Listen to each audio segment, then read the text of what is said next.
Welcome to Jazz network. ബയോടെക്നോളജിയുടെ ആപ്ലിക്കേഷനെ കുറിച്ചാണ് നമ്മളിപ്പോൾ പഠിച്ചുകൊണ്ടിരിക്കുന്നത് അല്ലേ. അപ്പോൾ കഴിഞ്ഞ 2 ക്ലാസ്സുകളിലായിട്ട് application of biotechnology in medicine അതാണ് നമ്മൾ പഠിച്ചത്. അതിൽ genetically engineered insulin, gene therapy ഇത് രണ്ടും നമ്മളിപ്പോൾ പഠിച്ചു കഴിഞ്ഞു. അപ്പോൾ ഇന്ന് നമുക്ക് മെഡിസിനിലുള്ള അടുത്ത application that is molecular diagnosis. What is molecular diagnosis? The process of identifying diseases and detecting genetic problems or genetic disorders by studying molecules such as proteins, RNA, DNA in a cell or fluid is called molecular diagnosis. അപ്പോൾ ഒരു രോഗത്തിനെ തിരിച്ചറിയുവാനും അതുപോലെ ഒരു genetic disorder detect ചെയ്യാനും നമ്മൾ molecules ഉപയോഗിച്ചുകൊണ്ട് പഠിക്കുന്നതിനാണ് molecular diagnosis എന്ന് പറയുന്നത്. Molecules എന്ന് പറഞ്ഞാൽ നമ്മൾ അതിനകത്ത് DNA, RNA, പ്രോട്ടീൻ ഇതിനെയൊക്കെ കുറിച്ച് മനസ്സിലാക്കിക്കൊണ്ട് ഒരു രോഗത്തെ തിരിച്ചറിയുന്നതിനാണ് അല്ലെങ്കിൽ ഒരു ജെനറ്റിക് ഡിസോർഡറിനെ ഡിറ്റക്ട് ചെയ്യുന്നതിനാണ് നമ്മൾ മോളിക്കുലാർ ഡയഗ്നോസിസ് എന്ന് പറയുന്നത്. For effective treatment of a disease, early diagnosis and understanding its pathophysiology is very important. അപ്പോൾ ഒരു effective treatment of A disease, ഒരു രോഗത്തിന്റെ ഫലപ്രദമായ ചികിത്സയ്ക്ക് നമുക്ക് 2 കാര്യങ്ങൾ അറിഞ്ഞിരിക്കണം. ഒന്ന്, ഏർലി ഡയഗ്നോസിസ്, അതായത് രോഗം നേരത്തെ തന്നെ അറിഞ്ഞാലേ നമുക്ക് ഫലപ്രദമായിട്ട് അതിനെ ചികിത്സിക്കാൻ പറ്റുകയുള്ളൂ. അപ്പോൾ നേരത്തെ തന്നെ രോഗനിർണയം നടത്തിയാൽ നമുക്ക് രോഗത്തെ ഫലപ്രദമായി ചികിത്സിക്കാം. രണ്ടാമത്തത് എന്താണ്? അതിൻ്റെ പാത്തോഫിസിയോളജി. എന്താണ് പാത്തോഫിസിയോളജി എന്ന് പറയുന്നത്? അതായത് ആ പാത്തോജൻ നമ്മുടെ ശരീരത്തിൽ കയറിയാൽ ബോഡി ഫങ്ഷൻസിലെല്ലാം അബ്നോർമാലിറ്റീസ് ആണ് അതുണ്ടാക്കുന്നത്. പാത്തോജൻ എന്ന് പറഞ്ഞാൽ രോഗമാണ്, രോഗമുണ്ടാക്കുന്ന ഡിസീസ് കോസിങ് ഓർഗാനിസം. അപ്പോൾ ആ പാത്തോജൻ നമ്മുടെ ബോഡിയിൽ അല്ലെങ്കിൽ നമ്മുടെ നോർമൽ ഫങ്ഷനിൽ എന്തൊക്കെ അബ്നോർമാലിറ്റീസ്, എന്തൊക്കെ വ്യതിയാനങ്ങളാണ് അതുമൂലം ഉണ്ടാകുന്നത്, അതാണ് പാത്തോഫിസിയോളജി. അതായത് നമ്മുടെ ഫിസിയോളജിക്കൽ പ്രോസസ്സിൽ എന്തൊക്കെ വ്യതിയാനങ്ങൾ, എന്തൊക്കെ അബ്നോർമാലിറ്റീസ് അതുണ്ടാക്കുന്നു, അതാണ് പാത്തോഫിസിയോളജി. അപ്പോൾ അതും നമ്മൾ അറിഞ്ഞു കഴിഞ്ഞാൽ നമുക്ക് ആ രോഗത്തെ ഫലപ്രദമായിട്ട് ചികിത്സിക്കാൻ കഴിയും.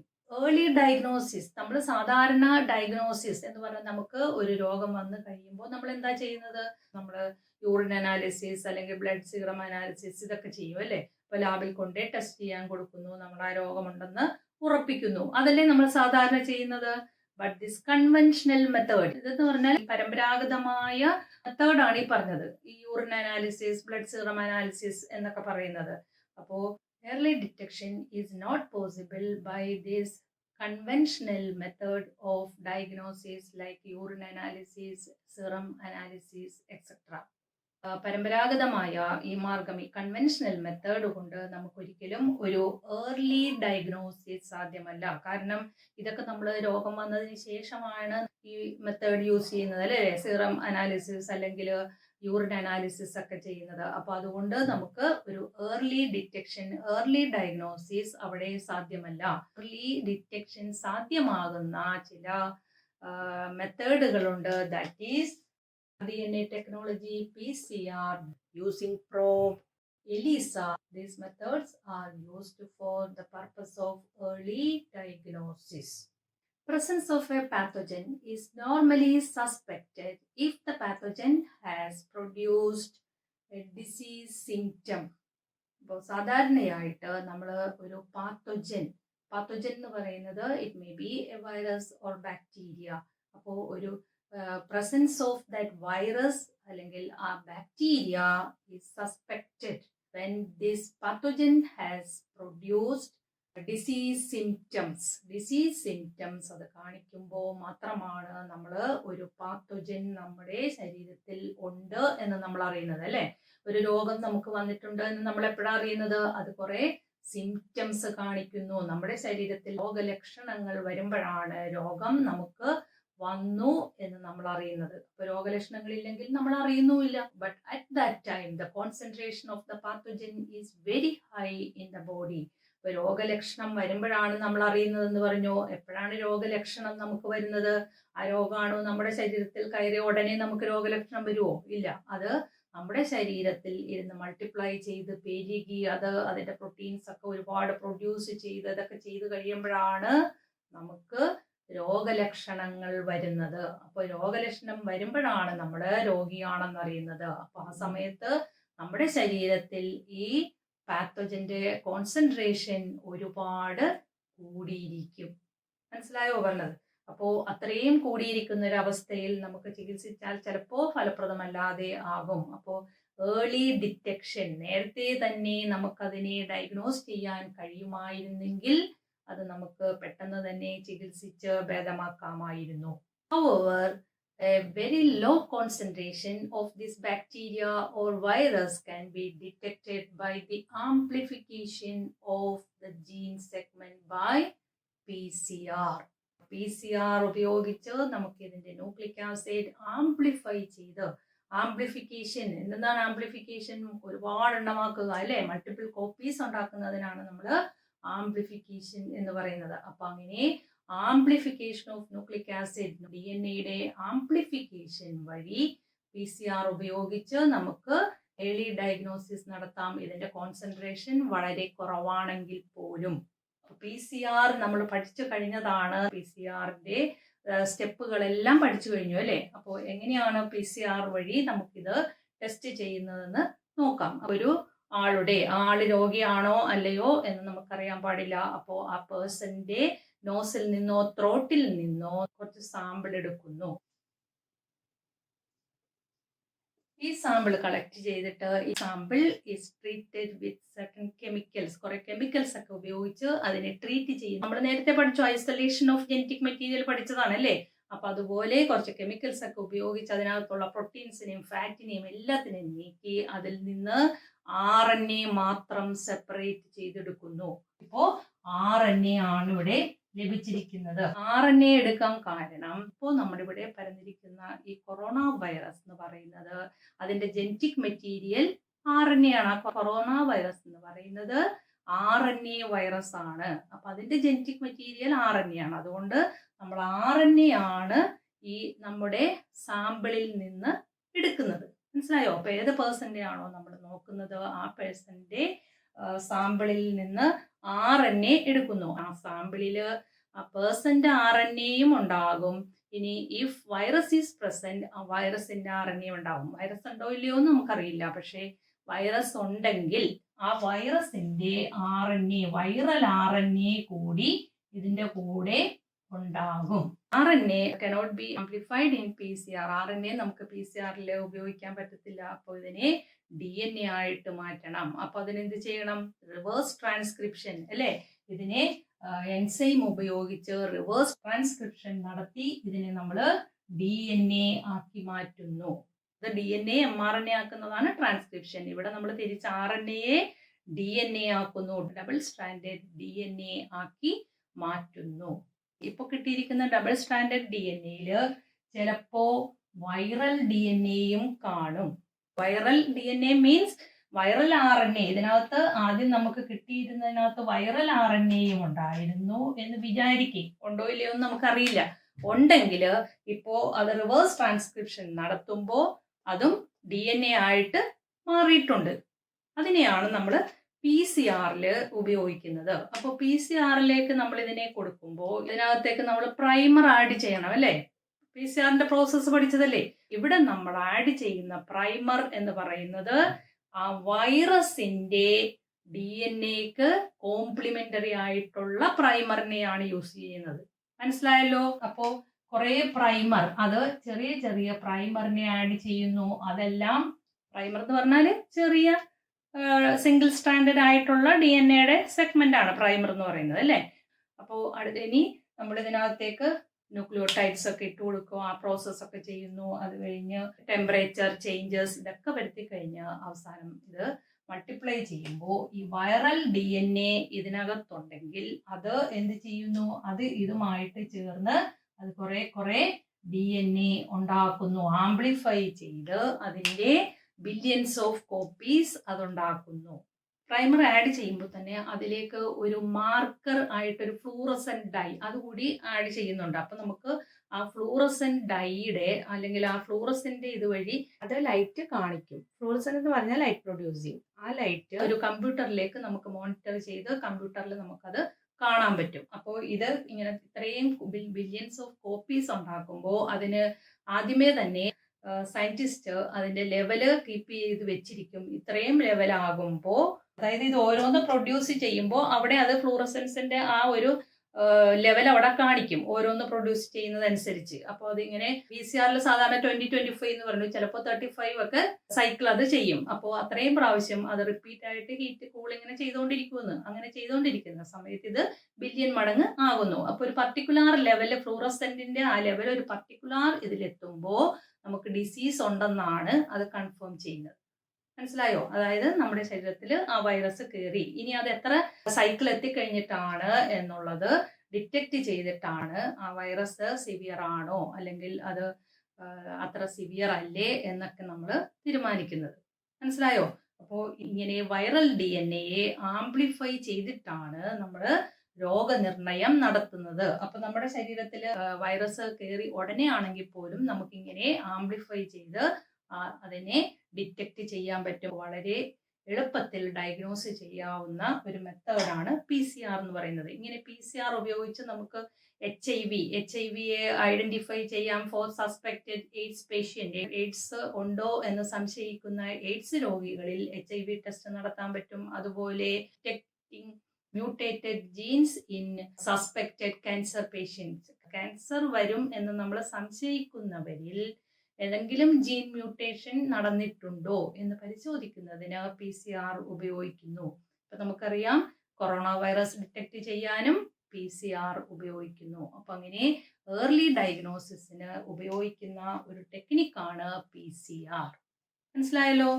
Next method is using probe. Probes are non-single-stranded RNA or DNA labeled with a radioactive molecule to detect the presence or absence of nucleotide sequences in a gene of interest or target DNA. ഇപ്പോൾ probes എന്ന് പറയുന്നത് non single stranded RNA or DNA. Non എന്ന് പറഞ്ഞാൽ നമുക്ക് അറിയാവുന്ന, അതിലെ nucleotides എല്ലാം നമുക്കറിയാവുന്ന ഒരു സിംഗിൾ സ്ട്രാൻഡ് ആയിട്ടുള്ള RNA അല്ലെങ്കിൽ DNA labelled with a radio active molecule. അപ്പോൾ അതിന് നമുക്ക് തിരിച്ചറിയാൻ വേണ്ടി അതിനെ ഒരു റേഡിയോ ആക്റ്റീവ് മെറ്റീരിയൽ കൊണ്ട് ലേബൽ ചെയ്തിട്ടുള്ളതാണ്. അങ്ങനെയുള്ള ഒരു സിംഗിൾ സ്ട്രാൻഡഡ് RNA അല്ലെങ്കിൽ DNA അതിനെ നമ്മൾ എന്തിനു വേണ്ടി ഉപയോഗിക്കുന്നു? ജീൻ ഓഫ് ഇൻട്രസ്റ്റില് അല്ലെങ്കിൽ നമ്മൾ ഉദ്ദേശിക്കുന്ന ജീനിലെ ന്യൂക്ലിയോടൈഡ് പ്രസന്റ് ആണോ ആബ്സെന്റ് ആണോ, അതായത് അതിനകത്ത് ചിലപ്പോൾ മ്യൂട്ടേഷൻ ഒക്കെ സംഭവിക്കുമ്പോൾ ബേസ് പെയർസ് ചിലപ്പോൾ മാറി വരും അല്ലേ. അപ്പോൾ അങ്ങനെ എന്തെങ്കിലും ന്യൂക്ലിയോടൈഡ്സ് ചിലപ്പോൾ ഡിലീറ്റ് ചെയ്ത് പോയിട്ടുണ്ടാകാം. അപ്പൊ അങ്ങനെ ഏതെങ്കിലും ന്യൂക്ലിയോടൈഡ്സ് ഇതില് നമ്മുടെ ജീൻ ഓഫ് ഇൻട്രസ്റ്റില് ആബ്സെന്റ് ആണോ പ്രസന്റ് ആണോ എന്നൊക്കെ അറിയുന്നതിന് വേണ്ടിയിട്ട് ഉപയോഗിക്കുന്നതാണ് പ്രോബ്സ് എന്ന് പറയുന്നത്. അപ്പോൾ ആ പ്രോബ്സിനെ നമ്മൾ ഉപയോഗിക്കുമ്പോൾ അതിനകത്തുള്ള ന്യൂക്ലിയോടൈഡ്സിനെ നമുക്കറിയാം. അതാണ് നോൺ എന്ന് എഴുതിയിരിക്കുന്നത്. മനസ്സിലായോ? Once the probe identifies its complementary DNA in the clone gene, it will bind it. നമ്മൾ പ്രോബിനെ ഉപയോഗിക്കുമ്പോൾ ആ പ്രോബ്സ് അതിന് കോംപ്ലിമെന്ററി ബേസസ് ഉള്ളതിനെ അത് തിരിച്ചറിഞ്ഞിട്ട് it will bind it, അതിനെ അത് ബൈൻഡ് ചെയ്യുന്നു. That process is known as hybridization. Probe അതിന് കോംപ്ലിമെന്ററി ആയിട്ടുള്ള DNA ബൈൻഡ് ചെയ്യുന്ന പ്രോസസ്സാണ് ഹൈബ്രിഡൈസേഷൻ എന്ന് പറയുന്നത്. This hybridization process can be detected by using autoradiography. Autoradiography is a photographic technique using to detect a radioactive substance within a solid substance. ഒരു radio active സബ്സ്റ്റൻസിനെ detect ചെയ്യാനായിട്ട് ഉപയോഗിക്കുന്ന ഒരു photographic film, അതാണ് auto radiography എന്ന് പറയുന്നത്. മനസ്സിലായോ? അപ്പോൾ ഈ ഹൈബ്രിഡൈസേഷൻ പ്രോസസ്സിനെ നമുക്ക് ഡിറ്റക്ട് ചെയ്യാൻ പറ്റും. എന്തുകൊണ്ടാണ്? റേഡിയോ ആക്റ്റീവ് ലേബൽ ചെയ്തിട്ടുള്ള പ്രോബാണ് നമ്മൾ ഉപയോഗിക്കുന്നത്. അപ്പോൾ അത് ഹൈബ്രിഡൈസേഷൻ കഴിയുമ്പോൾ അതിനെ നമുക്ക് ഈ ഫോട്ടോഗ്രാഫിക് ഫിലിമിൽ ഡിറ്റക്ട് ചെയ്യാൻ പറ്റും. അതിനാണ് നമ്മൾ ഫോട്ടോറേഡിയോഗ്രഫി ഉപയോഗിക്കുന്നത്. DNA strands are double-stranded and they are complementary to each other. For example, ഇപ്പോൾ നമ്മൾ CG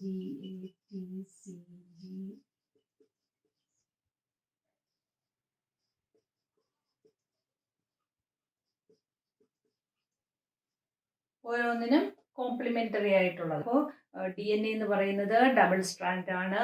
അത് they are complementary to each other. At high temperature, the DNA splits and its complementary strands separate.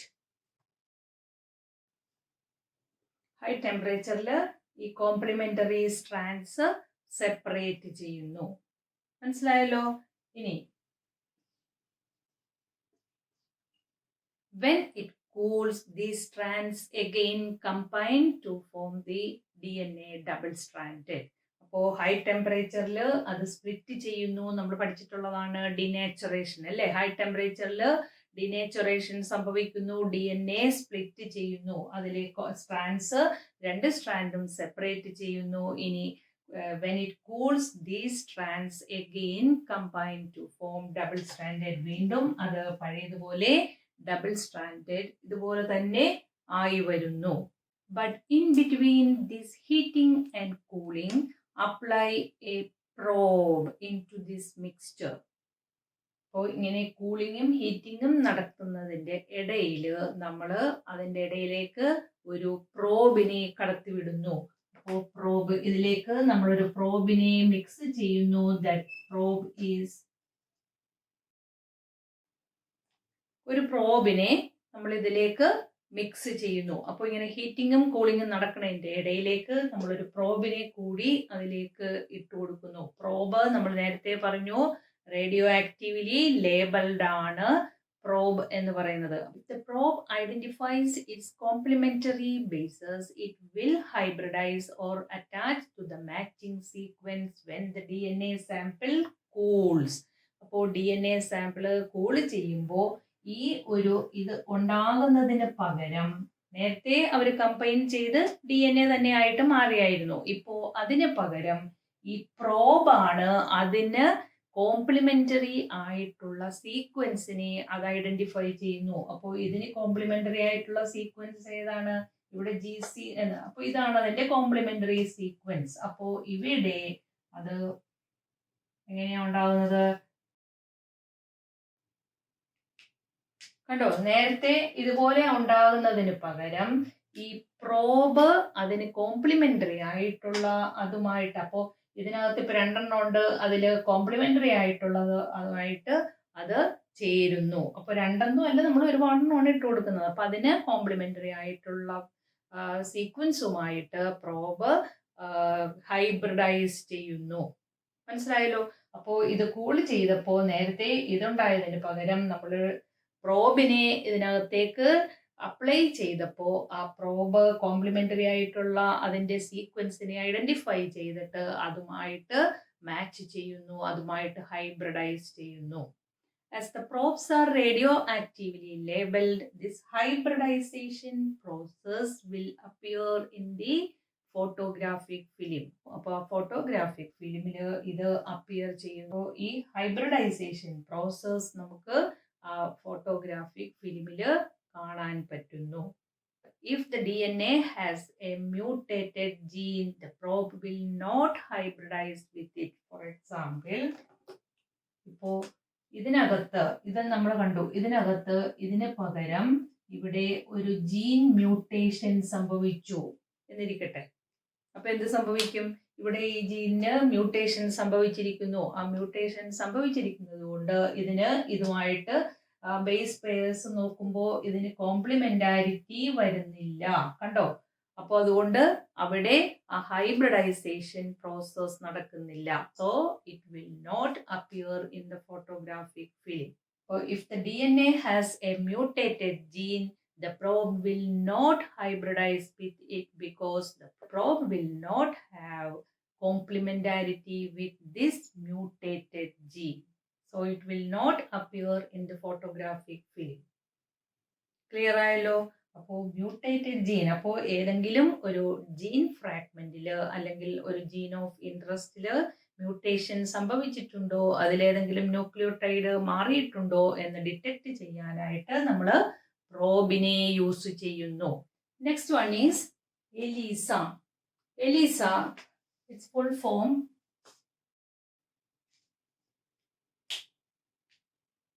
enzyme linked immunosorbent assay. enzyme linked immunosorbent assay. ഇത് important ആണ്, എപ്പോഴും full form ഒക്കെ എഴുതാൻ ചോദിക്കാറുള്ളതാണ്. Enzyme linked immunosorbent assay. This test is based on the principle of antigen antibody interaction. ആന്റിജനും ആന്റിബോഡിയും തമ്മിലുള്ള ഒരു ഇന്ററാക്ഷൻ, ഒരു ബന്ധം, അതാണ് ഇതിന്റെ പിന്നിലുള്ള പ്രിൻസിപ്പിൾ എന്ന് പറയുന്നത്. The infection by pathogen can be detected by the presence of antigen.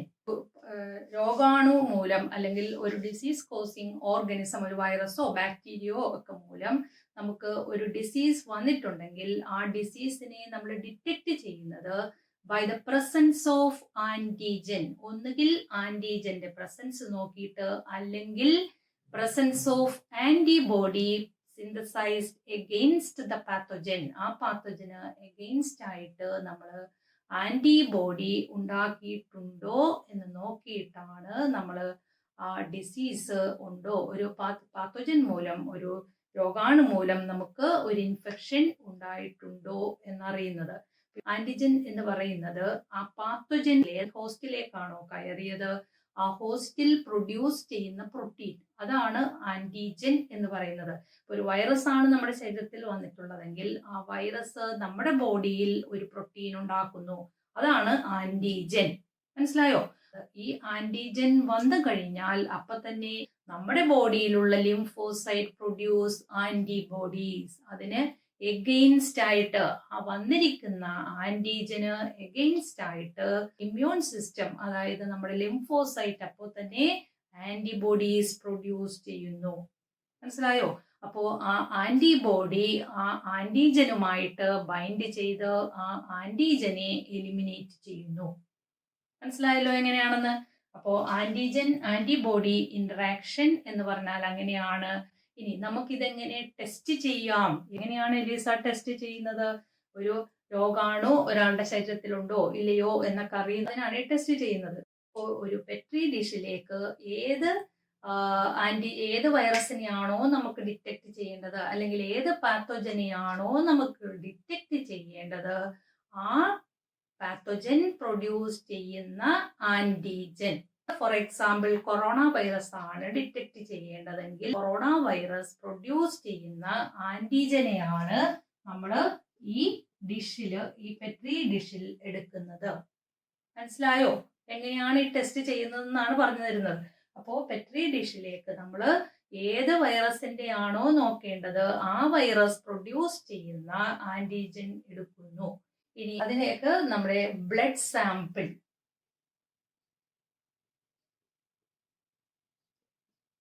Petri ഡിഷിൽ ഇപ്പോൾ ആന്റിജൻ ഉണ്ട്, ആ പെട്രി ഡിഷിലേക്ക് ബ്ലഡ് സാമ്പിൾ ഇടുന്നു. ഒരു പേഴ്സൺ, ആ പേഴ്സന്റെ ടെസ്റ്റ് ചെയ്യണമെങ്കിൽ അയാളുടെ ബ്ലഡ് സാമ്പിൾ ആണ് നമ്മൾ ഇതിൽ ഇട്ടിരിക്കുന്നത്. അപ്പോൾ അയാളുടെ ശരീരത്തിൽ വൈറസ് ഉണ്ടെങ്കിൽ അയാളുടെ ബോഡിയിൽ ആന്റിബോഡി പ്രൊഡ്യൂസ് ചെയ്തിട്ടുണ്ടാവും, അല്ലേ? മനസ്സിലായോ പറഞ്ഞത്? ഒരു വൈറസ് വന്ന് കയറിയിട്ടുണ്ടെങ്കിൽ നമ്മുടെ ബോഡി അതിനെതിരായിട്ട് ആന്റിബോഡി പ്രൊഡ്യൂസ് ചെയ്യും, ഇല്ലേ?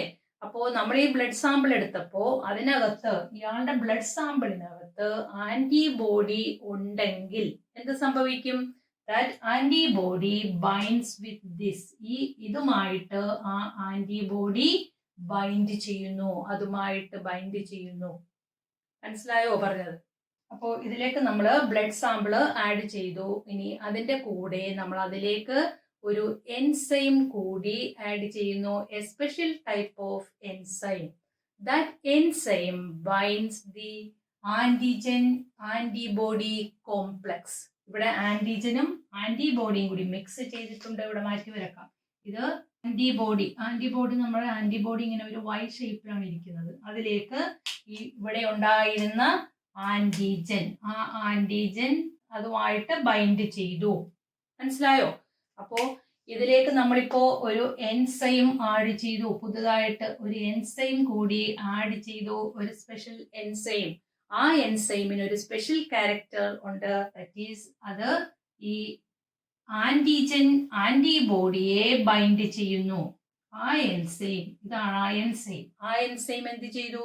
ഈ ആന്റിബോഡി ആന്റിജൻ കോംപ്ലക്സിനെ ബൈൻഡ് ചെയ്യുന്നു. ആ എൻസൈമിന്റെ പ്രത്യേകത that enzyme will neither bind antigen nor bind antibody. അപ്പോൾ ഈ എൻസൈം ഇതിനെ മാത്രമായിട്ട് ബൈൻഡ് ചെയ്യത്തില്ല, അല്ലെങ്കിൽ ആന്റിബോഡിയെ മാത്രമായിട്ട് അത് ബൈൻഡ് ചെയ്യുന്നില്ല.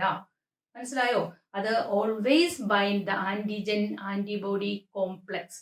ആന്റിജനും ആന്റിബോഡിയും കൂടി ചേർന്നാൽ മാത്രമേ ഇത് വന്നിവിടെ അറ്റാച്ച് ചെയ്യുന്നുള്ളൂ.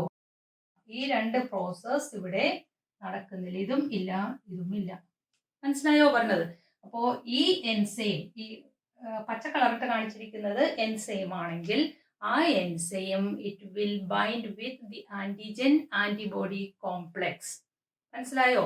It will neither bind antigen nor bind antibody. ആന്റിബോഡിയെയോ ആന്റിജനെയോ അത് ഒറ്റക്ക് ബൈൻഡ് ചെയ്യുന്നില്ല, കോംപ്ലക്സ് ആയിരിക്കുമ്പോൾ മാത്രമേ ബൈൻഡ് ചെയ്യുന്നുള്ളൂ. ഇതിപ്പോ പെട്രി ഡിഷിലാണ് നടക്കുന്നതെന്ന് പറഞ്ഞു. ഇതിനെ നമ്മൾ ഈ പെട്രി ഡിഷിനെ എടുത്ത് ഒരു സ്പെക്ട്രോ ഫോട്ടോമീറ്ററിൽ വെക്കുന്നു. അപ്പോൾ നേരത്തെ പറഞ്ഞതുപോലെ നമുക്ക് അതിന്റെ പിക്ചർ അല്ലെങ്കിൽ അത് കാണാൻ പറ്റും. അപ്പൊ അത് കാണാൻ പറ്റുന്നത് ഈ ഒരു കോംപ്ലക്സ് ആണെങ്കിലാണ് കാണാൻ പറ്റുന്നത്.